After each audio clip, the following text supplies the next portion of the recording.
अपनी कुछ अपेक्षाएं हैं, हमारी जो आपसे एक्सपेक्टेशंस हैं वो मैं रखना चाहता हूं। डिफेंस अकाउंट्स डिपार्टमेंट एक ऐसा डिपार्टमेंट है जिसकी पहुंच तीनों सर्विसेज के फील्ड लेवल फॉर्मेशन से लेकर हेडक्वार्टर्स लेवल तक है। तीनों सेनाओं की रिक्वायरमेंट्स को आप भली भांति समझते हैं। ऐसे में आप लोग इस बात पर विचार करिए कि जब हमारी तीनों सेनाएं अपनी पूरी क्षमता के साथ ज्वाइंटनेस और इंटीग्रेशन की ओर आगे बढ़ रही हैं, तो उसमें डिफेंस अकाउंट्स डिपार्टमेंट की क्या भूमिका हो सकती है। और इसके लिए आप सभी हमारी सर्विसेज के साथ बैठकर विचार विमर्श करें और यह देखें कि आप लोग ट्राई सर्विसेज के बीच ज्वाइंटनेस और इंटीग्रेशन को कितना फैसिलिटेट कर सकते हैं। यह हमारी ट्राई सर्विसेज के ज्वाइंटनेस और इंटीग्रेशन में अच्छे रिजल्ट दे सकता है, ऐसा मेरा मानना है।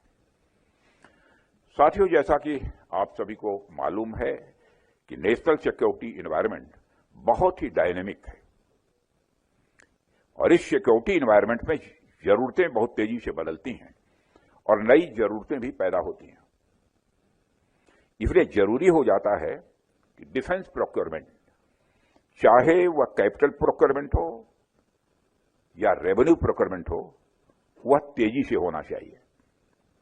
और मैंने डिफेंस प्रोक्योरमेंट को लेकर कई सारी मीटिंग्स भी की हैं और नए डिफेंस प्रोक्योरमेंट मैनुअल 2025 को भी लॉन्च किया गया है। और यह रेवेन्यू प्रोक्योरमेंट में तेजी लाने के साथ साथ आत्मनिर्भरता और डिफेंस रिसर्च एंड डेवलपमेंट को भी प्रमोट करेगा।